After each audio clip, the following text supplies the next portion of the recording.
તમને એ વાત કરવી છે કે જ્યારે દીકરા કે દીકરી તરીકે તમે જોવા જાઓ છો ત્યારે કેવા ક્વેશ્ચન પૂછવા.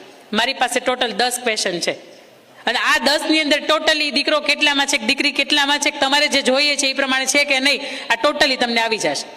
અત્યારે તો રેકોર્ડિંગ થાય છે, કદાચ તમારા ફોનમાં તો તમે લખી શકતા હોય, તમારી ડાયરી નોટ કરતા હોય તો કરજો. સૌથી પહેલી વાત, એનો સ્વભાવ કેવો છે. બહુ મહત્વની વાત છે. આખો બંગલો હોય, એમાં 24 એસી હોય, પણ રાત્રે તમે એની અંદર રૂમમાં એની સાથે સુવાનું થાય ને ત્યારે એસી રિમોટ તમારે પાસે રાખવું પડે. તમે ના પાડજો કે વી એ પર એસી નહીં થાય, પણ એની પહેલેથી આદત હોય, એનો સ્વભાવ એવો હોય કે હું કહું એ પ્રમાણે જ થાય, અને ત્યારે વધારે તકલીફ થાય. સૌથી પહેલી વાત છે સ્વભાવ કેવો છે ને એનો એ જોવાનું. વાત નંબર 2, એની આદત કેવી છે. ઘરની અંદર તો બહુ સારો દેખાય છે, પણ આ ફૂંકવાનું ને પીવાનું ને આવું બધું નથી ને, આ આદત છે ને એની એ બહુ મહત્વની છે. તમને દેખાય નહીં, પણ તમારે ચકાસણી કરવી પડે. વાત નંબર 3, એની ભણતર શું છે અને એની આવડત શું છે. તમને એમ થાય કે એનું ભણેલું ગણેલું છે બહુ સારું, પણ ગમે ત્યારે નોકરી વાળાને રિજેક્ટ આપી દે. એની અંદર કંઈક આવડત તો હોવી જોઈએ ને. અત્યારે સમય છે ને સ્કિલનો સમય છે.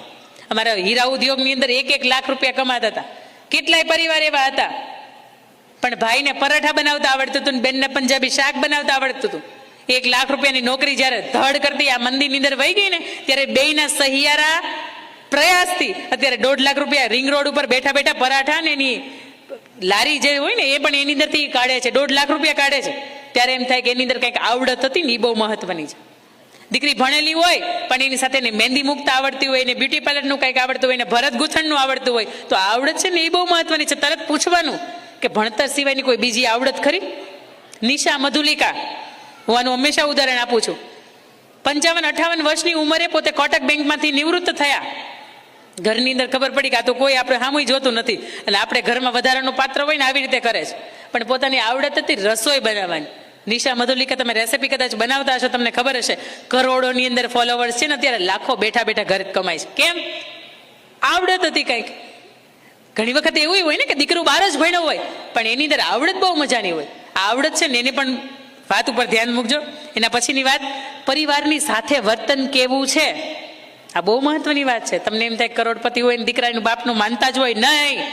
ઘણા નોય માનતા હોય, તુકારો હાલતો હોય, પણ એ ઘરની વચ્ચે હોય. એનું પરિવારની સાથે વર્તન કેવું છે, આ બહુ મહત્વની વાત છે. તો તમારા પરિવારની સાથે મેચ થશે. બાકી પરિવારની અંદર કોઈનું માનતા નથી અને પછી તમારા ઘરની અંદર પણ કોઈનું માને નહીં. વાત નંબર 5, તેની સાથે તમારા ભવિષ્યની આર્થિક સદ્ધરતા છે કે નહીં. મનગમતું પાત્ર